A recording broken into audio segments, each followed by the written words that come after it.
So when you're working through any sort of pain in your back or your lower body, one crucial way to find that is through pelvic stability. So I'm actually just going to guide you through a few different exercises in different positions, helping you find pelvic stability in those various positions to show you how it works in multiple ways. Because you can't just find it when you're lying down and then throw it all away in different positions. And that's one of the beauties of an exercise system like Pilates, is that you do practice exercises in a lot of different positions, and that helps you find healthy movement patterns throughout anything that you do in your life. So first is, of course, lying on your back, because that's the most simple place to find it. So to find pelvic stability here, you want to start with a neutral pelvis. So that means your hip points and pubic bone are in line with each other and parallel to the floor or parallel to the ceiling, however you want to look at it. And usually there's a small space between your low back and the floor in this position as well. Not everybody's spinal curves are a little bit different, so you might not have a large curve, you might not have a lot of space at all. So you really want to focus more on the bony landmarks within the pelvis. Now, the second thing is that you want to make sure that one hip point is not lifted up higher toward that shoulder, right? So if my left hip point is lifted hiking, going closer to my shoulder, then I'm also not in stability. So it's not enough for them to be in line with each other in just the parallel plane. You want them to also be in line with each other side by side. Now, once you find that, you place your hands on your hip points, because that helps you maintain this. And then start with some deep breathing. Inhale. And then as you exhale, just connect your abdominals and float your right leg up into a chair position. This is called marching, and then inhale to lower down. So you're doing this without shifting your pelvis, your back, or anything like that at all. Now, if you can do this nice and easy, connecting to your abdominals, connecting to your breath, without shifting the pelvis at all, then you can start to make the exercises a little bit more difficult, taking a little bit harder variations by maybe lifting both legs up and tapping one leg down at a time. And this is all of your deep core work, right? So you breathe, you exhale, connect the deep belly, feel the hip points moving in toward each other as you lower down and up, just one at a time. And then, of course, you can also try straightening one leg on your exhale and inhale, bend, and straightening the other, right? So all of this, I'm keeping my hands here just to make sure that my hip points are completely stable. Nothing changes about this, right? If I'm maintaining this stability, my deep core has to work, yeah? And the more I'm working my deep core, the more pelvic stability I build over time. Now that's just the general leg variations, but you can also go into any number of things. Straight leg lowering down and up. You can do frogs here, just like that, yeah? Where you can always go with two legs down at the same time.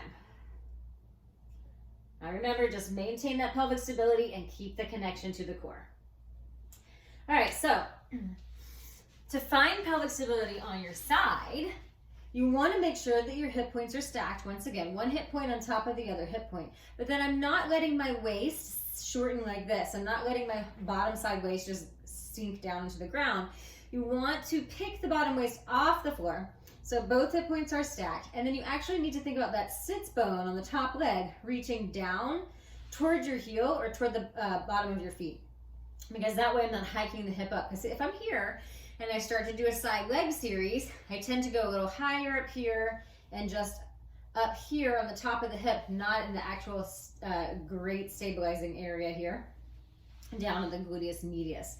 So you want to make sure, again, hip points stacked, sits bone reaching down toward the foot, and your tailbone is gently reaching back, so you're in this nice neutral pelvis. And of course, pulling the belly in so the bottom waist lifts slightly off the floor. And then from here, you can go into your side leg variation. So you can do a little bent leg. And what you want to feel is this working, that gluteus medius. Now, because I'm connected and because I'm in neutral, I will feel the stabilization happening in my obliques. And that's great because it helps me create and maintain pelvic stability. But it's not doing all of the work. I'm not moving my hip around. I'm stabilizing the hip, yeah? And then I can rotate the leg up. So I'm not fully going through all these, but I'm just sort of demonstrating them. You can always go through them if you want to.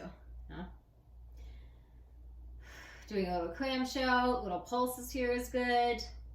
I like to do about 10 of each exercise. And then straightening the leg out. And of course, I like to do circles. Now you can notice here, my hip point is not moving. So a lot of people, when they do leg circles, will shift the hips around. Yeah? You just want to make sure that you're keeping that complete stability. Even as you circle the leg around, the thigh is moving from the gluteus medius. That's doing all the work for you. Pulling the belly in. And then relax. So any side leg series you do there, in that position, you're going to feel it in the right place. So the last position is going to be on all fours, right? So this prepares you for finding a good pelvic position in plank. So the most common thing that happens is people will come too far forward in their shoulders and then tuck the pelvis under, thinking that this is a better position because you use your arms a little bit more. But you actually want to feel like your thigh bones are perpendicular to the floor and basically like tree trunks plugging up into the front of the hip socket. Then you have your hip points again, straight across, narrowing in toward each other, really in line with each other, and the tailbone gently reaching up and back. Now in this position, same thing. I can either just lift the knees and hover, finding this nice tuck position, pull my belly in. This creates and protects my pelvic stability. Or you can reach one leg straight back. You do so without shifting, and then lower down, and then other leg back, and lower down. So again, I'm trying not to shift. It's really tempting to shift everything over to the side, right? I'm going to keep everything centrally located, and then lower down, and then left up and back, and down, and right, down, and left, and down. And then of course you can also add the opposite arm, and lower down, and left. So just trying a few of these, right? So if you feel that you're not shifting the pelvis at all, not changing the weight, you're going to really build and create that pelvic stability. And the more exercises you do within that stable range, the stronger you'll get, the more protected you'll be in the lower body, and then of course in the low back. So all the correct muscles will be working and your back and spine will be protected. So as always, if you have any questions about that or you want to continue, there's lots of videos on the YouTube channel, so you can hit subscribe and subscribe to my YouTube channel. There's lots of videos with full workouts that you can go through. Or if you have any questions about this, send me an email, info@julieturnermovement.com.